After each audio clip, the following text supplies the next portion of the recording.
Mwema wakati wote, tupungiane mikono wote kwa furaha. Barikiwe sana. Ni mchana mzuri tunapokuja kwa ajili ya kujifunza neno la Mwenyezi Mungu. Nipende kuwaomba wote tukae kimya kwa ajili ya kuweza kusikia neno la Mwenyezi Mungu. Tuombe kwa ajili ya somo letu. Utukuzwe Mwenyezi Mungu unaishi mahali pasiju mbinguni. Ni wakati mzuri ambao tunakwenda kwa ajili ya kusikia neno lako. Roho wako mwema pamoja na malaika wako wa ulinzi wakaweza kuwa pamoja nasi katika ibada hii. Tunaomba na kuamini katika jina la Yesu. Amen. Kichwa cha somo kinasema jinsi ya kuondoa au jinsi ya kupunguza machafuko.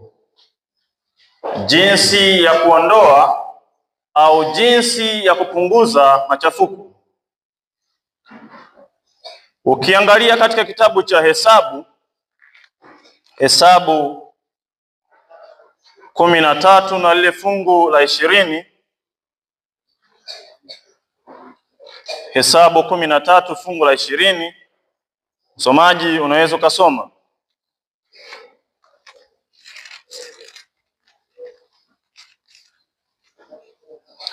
Tunaenda kuangalia kwamba machafuko haya ambayo tunayohitaji kujua namna ya kuyaondoa, kwamba ni machafuko katika kanisa au ni machafuko katika familia. Kitu cha kwanza ambacho tunakiangalia ni namna ya kuweza kuyaondoa haya matatizo katika familia zetu. Tunapokuwa ndani ya kanisa, zipo pande kuu mbili. Upo upande wa mashujaa, lakini upande wa pili ni upande wa magugu ndani ya kanisa. Vivyo hivyo na katika familia zipo tofauti mbalimbali ambazo tunaweza tukazipata katika familia zetu.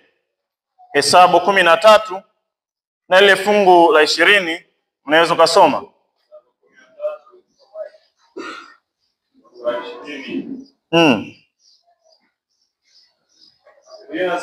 Ndio. Nayo nchi ni ya namna gani? Kwamba Waisraeli walipokuwa katika safari yao waliweza kuahidiwa nchi ambayo ilikuwa ni nchi ya namna fulani.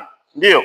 Kwamba ni nchi ya unono au ya njaa. Kwamba ilikuwa ni nchi ya unono au ilikuwa ni nchi yenye njaa.